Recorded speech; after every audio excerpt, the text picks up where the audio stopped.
Kingfisher airlines, एक business की डूबती कहानी। एक समय था जब किंगफिशर एयरलाइंस इंडिया की सबसे शानदार एयरलाइन थी। लेकिन आज वो कहाँ है? ये कहानी सिर्फ एक एयरलाइन की नहीं है, बल्कि एक बड़े बिजनेसमैन की गलतियों, ओवर कॉन्फिडेंस और बुरे फैसलों की मिसाल है। तो चलिए जानते हैं कि कैसे किंगफिशर एयरलाइंस शुरू हुई, कैसे इसने उड़ान भरी और कैसे धीरे धीरे गिरती चली गई। विजय माल्या का सपना, किंगफिशर की शानदार शुरुआत। किंगफिशर एयरलाइंस की शुरुआत विजय माल्या ने 2005 में की थी। उनका सपना था एक ऐसी एयरलाइन बनाने का जो सिर्फ एक सफर ना हो, बल्कि एक लग्जरी एक्सपीरियंस हो। किंगफिशर एयरलाइंस के हर प्लेन में बड़े और आरामदायक सीट्स, एंटरटेनमेंट स्क्रीन और बेहतरीन सर्विस दी जाती थी। इस एयरलाइन को 5 स्टार होटल की तरह डिजाइन किया गया था और इसी वजह से ये तेजी से पॉपुलर हो रही थी।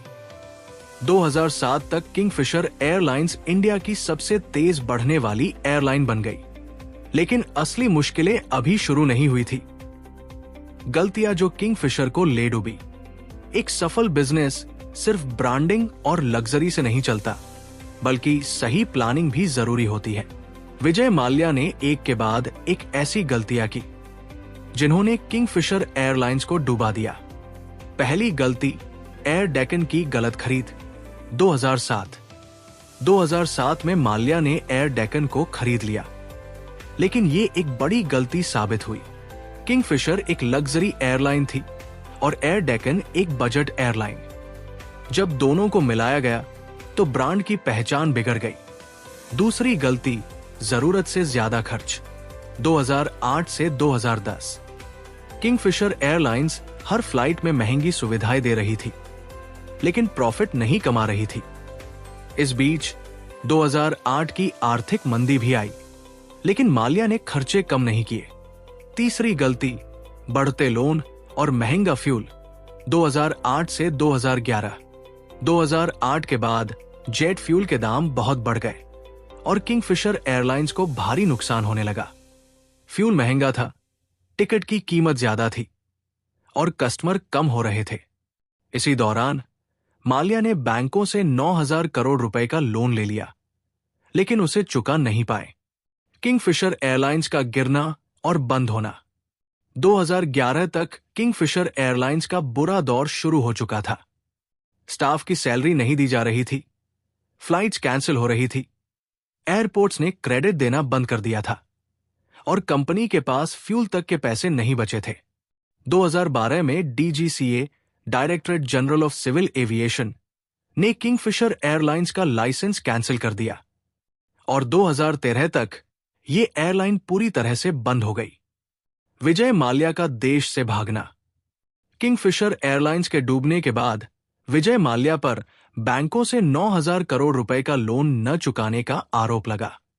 2016 में उन्होंने भारत छोड़ दिया और यूके भाग गए। भारत सरकार आज भी उन्हें वापस लाने की कोशिश कर रही है, लेकिन अब तक सफलता नहीं मिली है। किंगफिशर एयरलाइंस से क्या सीख सकते हैं? किंगफिशर एयरलाइंस की कहानी सिर्फ एक एयरलाइन के फेल होने की नहीं है, बल्कि एक बिजनेस फेलियर से सीखने वाली कहानी है। इस कहानी से हम क्या सीख सकते हैं? गलत ब्रांडिंग डिसीजन ना लें। बिजनेस में खर्चे और इनकम का बैलेंस बनाए रखें। बिना सोचे समझे लोन लेना खतरनाक हो सकता है। मार्केट की सिचुएशन को समझना बहुत जरूरी है। तो आपके हिसाब से कौन सा बिजनेस अगला किंगफिशर बन सकता है? अपने विचार कमेंट में बताइए।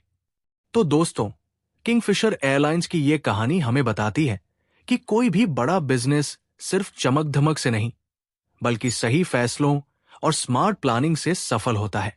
अब आपकी बारी। क्या आपको लगता है कि आज की कोई कंपनी वही गलतियां दोहरा रही है जो किंगफिशर ने की थी? अपनी राय हमें कमेंट में जरूर बताइए। अगर आपको ये वीडियो पसंद आई हो तो लाइक करें ताकि हमें पता चले कि आपको ऐसी और कहानियां सुननी है। शेयर करें ताकि आपके दोस्त भी इस बिजनेस फेलियर से सीख सकें। सब्सक्राइब करें और बेल आइकन दबाएं ताकि हमारी अगली बिजनेस स्टोरी आप तक सबसे पहले पहुंचे। मिलते हैं अगले वीडियो में।